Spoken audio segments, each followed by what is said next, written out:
So nice parcel in the post. Now, let's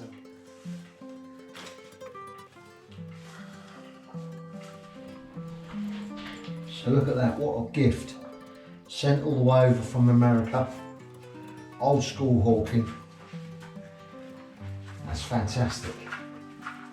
Really pleased. Cheers, Mike. Old School Hawking is a channel. If you've not subscribed, subscribe to it. If you look right back through the videos, there's some videos which were done on cine film that they've taken off and put on there. You know, really old, traditional, old school.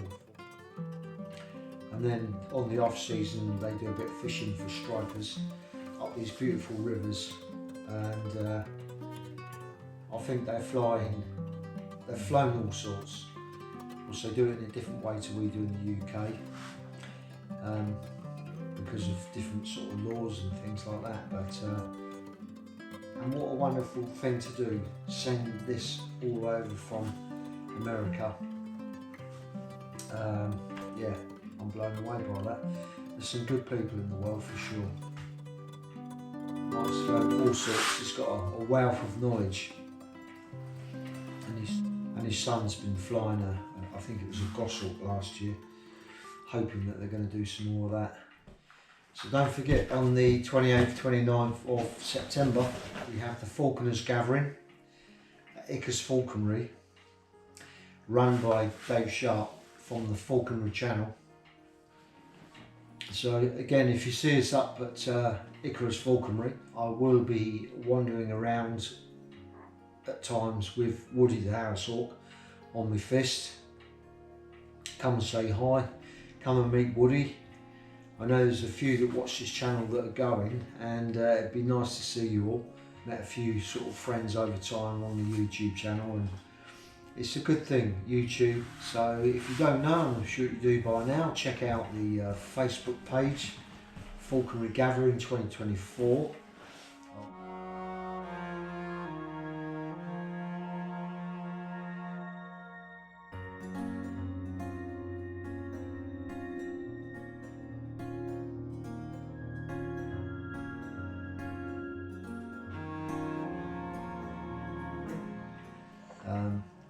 Time's ticking by now, so if you want to get your tickets on the Facebook page, you can see the entry to the link. Very reasonable. It's not like some of the events where they're like 35, 40 quid. We're going to get on with it now. I've got a few things to do, just going to go out. It's quite a warm day. I'm going to take my dog out, do a little bit of training, but we're looking forward to the first day of the season, or getting the hawk out and getting ready for the season. I like that process, although it's nothing like when you first get your hawk. You get a new hawk, and that's a special time. But even after the molt, it's still good getting them out, getting them trained up, and then flying them free.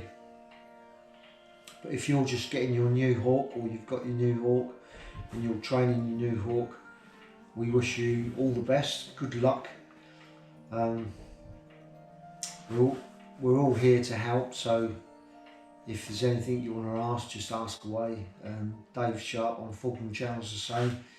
If you've got any little questions, just pop it on the channels, and all the channels are helpful.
Also, what you see in your first season with your young Harris hawk, if you're worried about anything, try not to be, because it can change.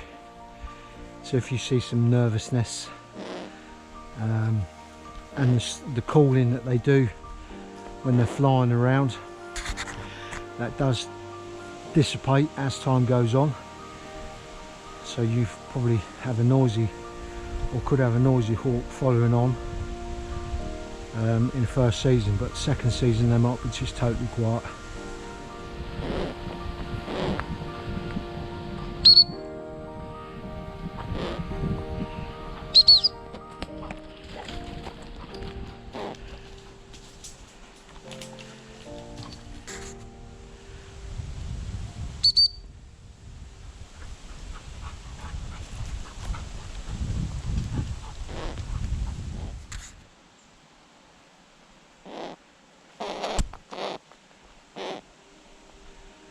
Won't be long, Woody, and you're going to be a free bird again, flying wherever you want within reason.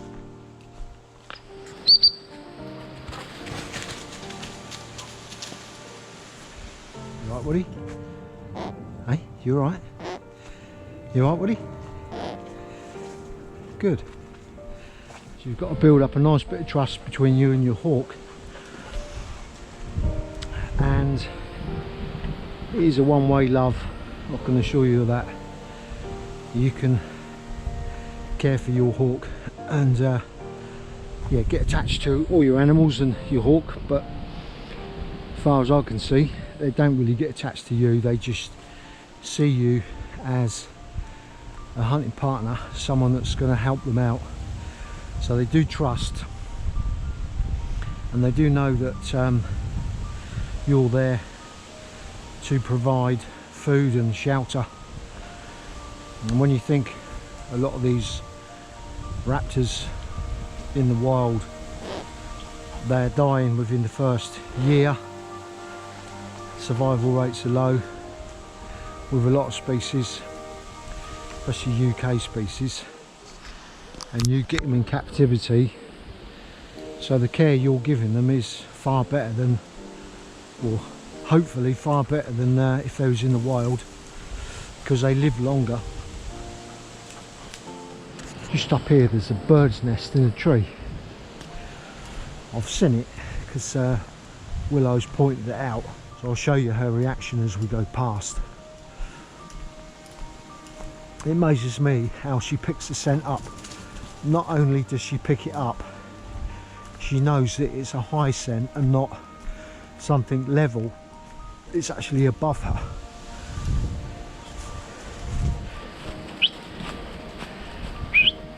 Get back. Get back. Here. Good girl. Heel. Good girl. Good girl. Here. Here. Heel.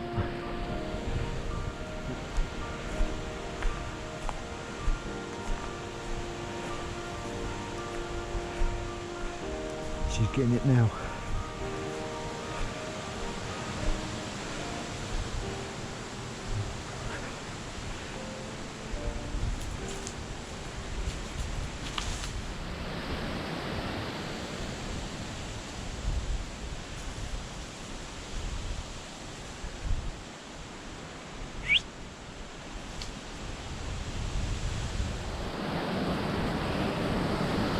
See that? There's one bird's nest up through there. You see it's got the mother sitting there. And how does this dog know? That is just amazing. The scent is up in that tree. It's windy, but she knows it's up there and not. No. Of course we're not harming it. Just I like looking around and seeing nature, so Willow's pointing these nests out and I get the enjoyment of having a look and taking a photograph.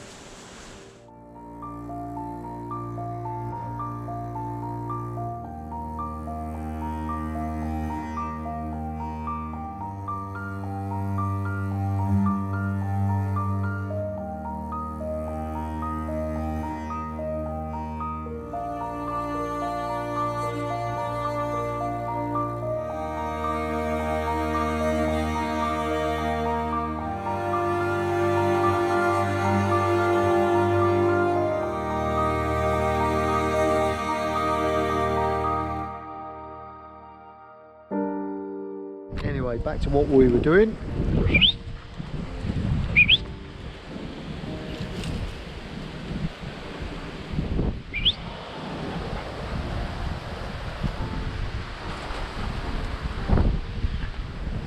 So without this dog, I would never have had the pleasure of filming that little bird within that nest there. It never ceases to amaze me, the nose on these dogs, the way they can pick things up and direction point it as well.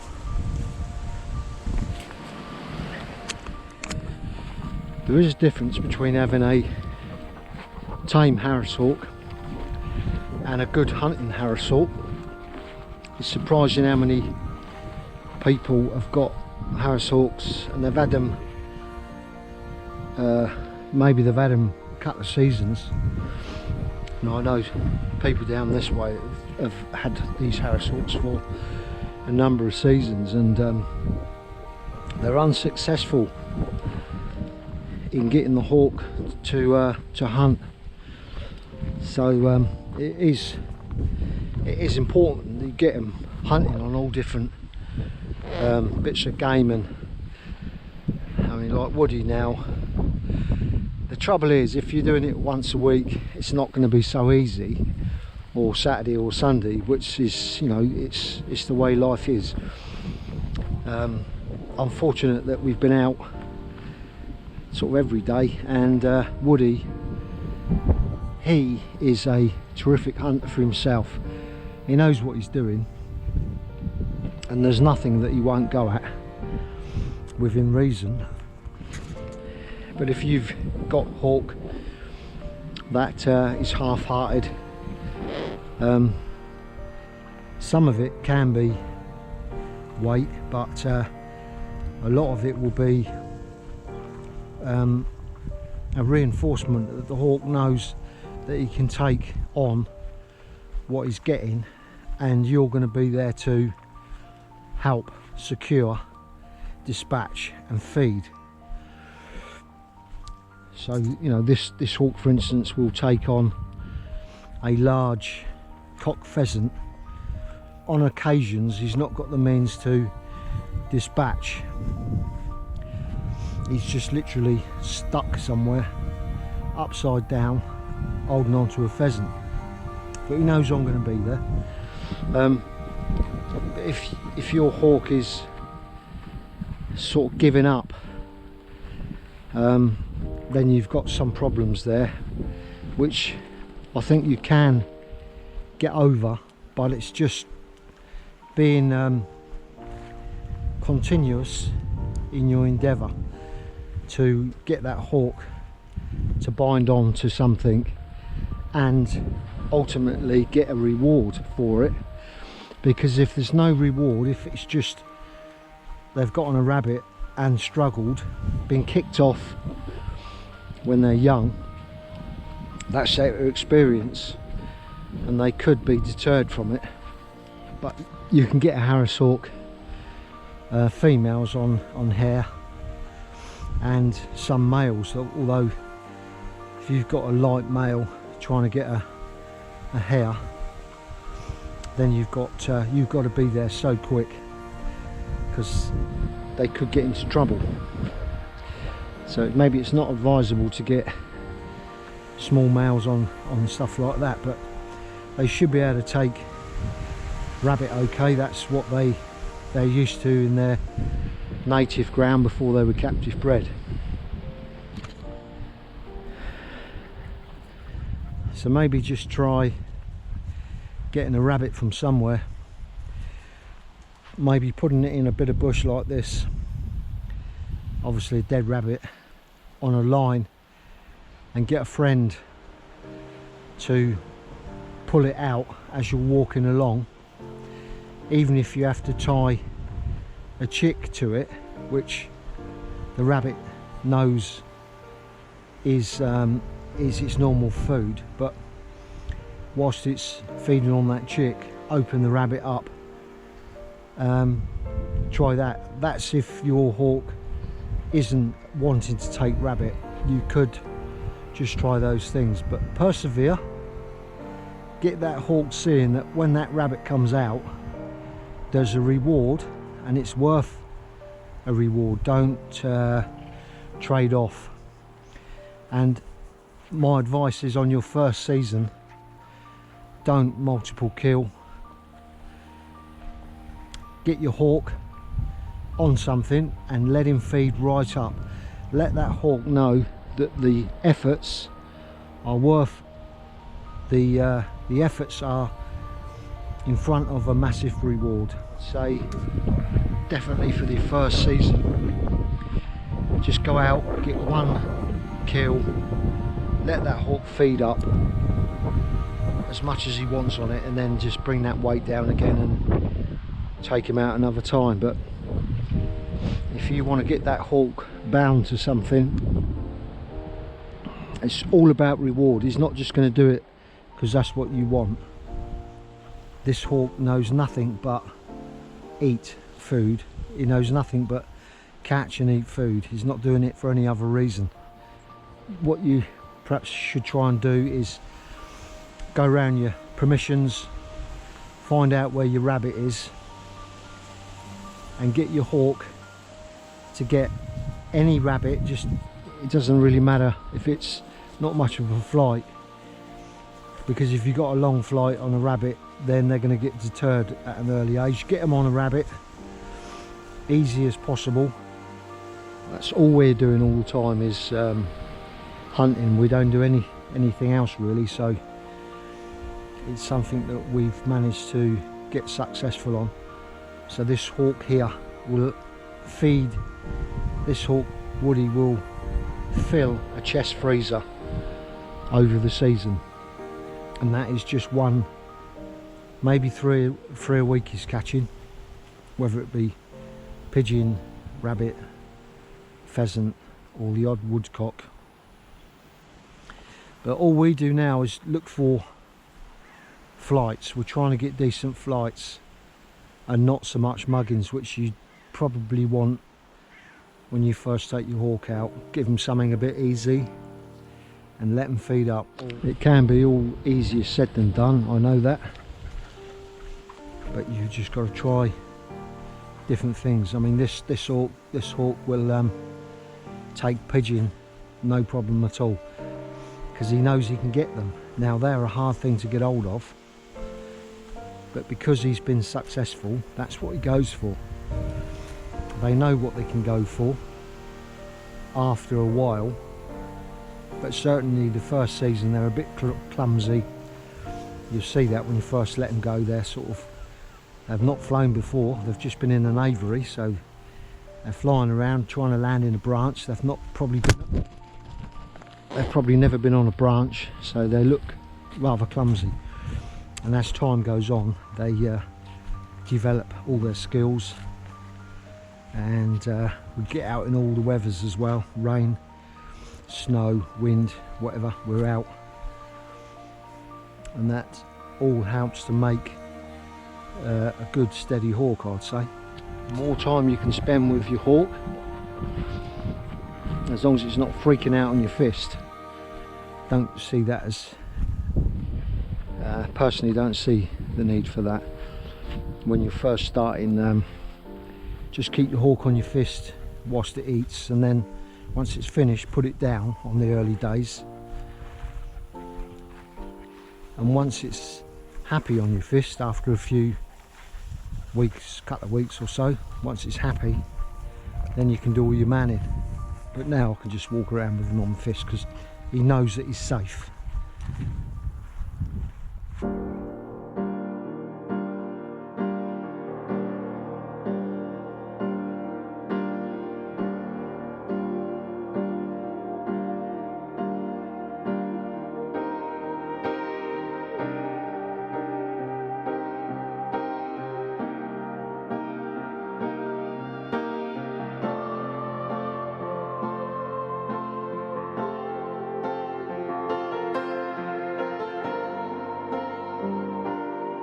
I mean, that hawk, if he was a little bit lower in weight, would probably be over here by now, and might even be calling. But it's just something to think about if you've not thought about it or no one's ever said. Reduce your hawk's weight within the mews before you get them out, even if it's because they're going to be at fat weight. You know, there's quite a bit of fat on them that needs to come off, and there'll be quite a bit of fat on them before they start getting fit again. And whilst they're at that fat weight, there's no way, or it's not really necessary to start creancing them, because they're not going to do much at all. You alright, Woody? Do you want to come out?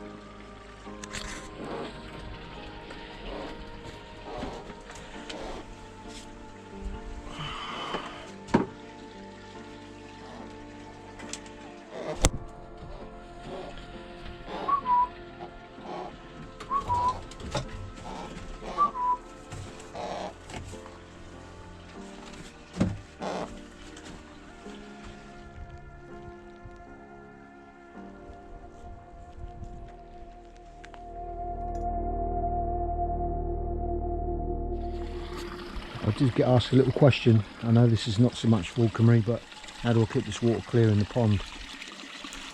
Well, we have this filter here. That's just aeration. There's a little settlement pond there, very small but quite deep, so you get sediment drops down into the bottom of that before it goes in there. But in here we have this chamber.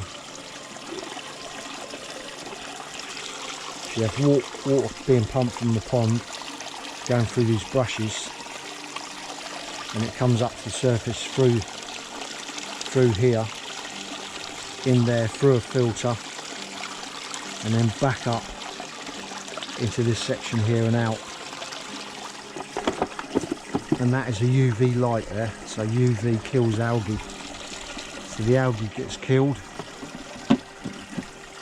the algae dies in there and filtered mechanically in there, and eventually that becomes a biofilter. So it's mechanical bio. So back to Woody now. I'm not quite sure how we're doing with this train. See, what he done last year and the year before was, if you don't know, they've got 12 feathers, 2 decks and 10 feathers, making 12. So he molts all of them and then molts one more, which is 13, but that's one of the new ones. So each year he's been molting a new feather, which I think he's just done.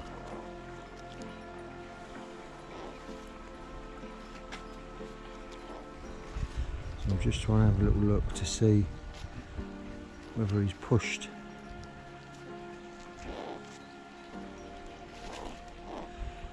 one out, one of the new ones.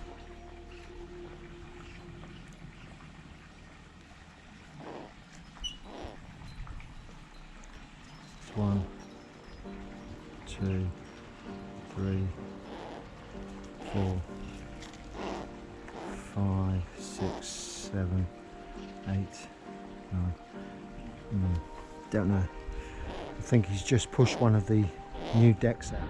So Woody has had yesterday a piece of pigeon breast, but I'm sure he wouldn't eat a bit of rabbit now, but he does love a bit of chicken. I'm just going to see if he will come to the glove, but remember this hawk is at fat weight, so he can take this or leave it, and he's not going to do anything that he doesn't want to do.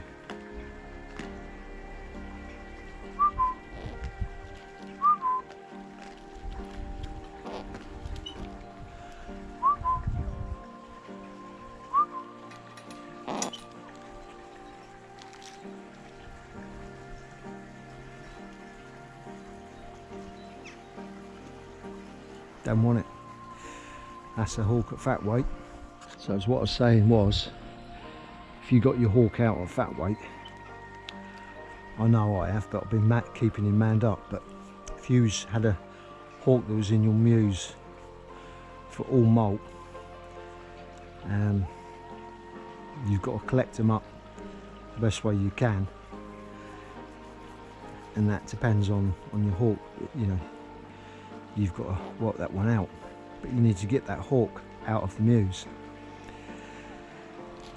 Yeah, so if you imagine you got your hawk out at this weight, fat weight, there's no way they're going to do any creance. Just sort of wasting your time really. So before you do any creance, you've got to drop that weight a bit anyway. You might as well do it in your mews before you pick them up.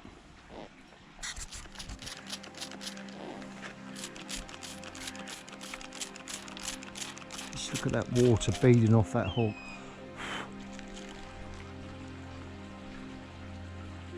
There's a young buzzard there.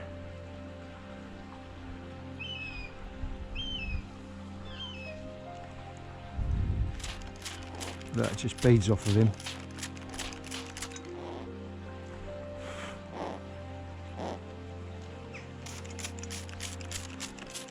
He's so oily, this hawk.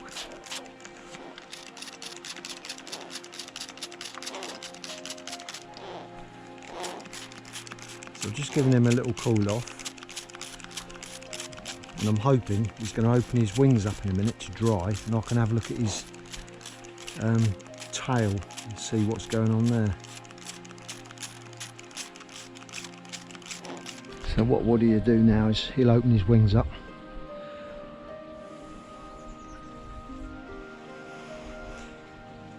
He's having a little rouse.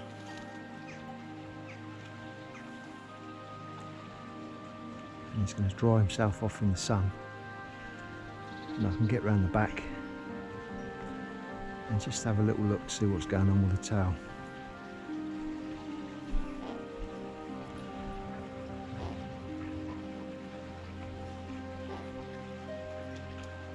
Yeah, I've got a feeling he's pushed out another tail feather there, which is a bit of a nuisance, but he's done that every year so far.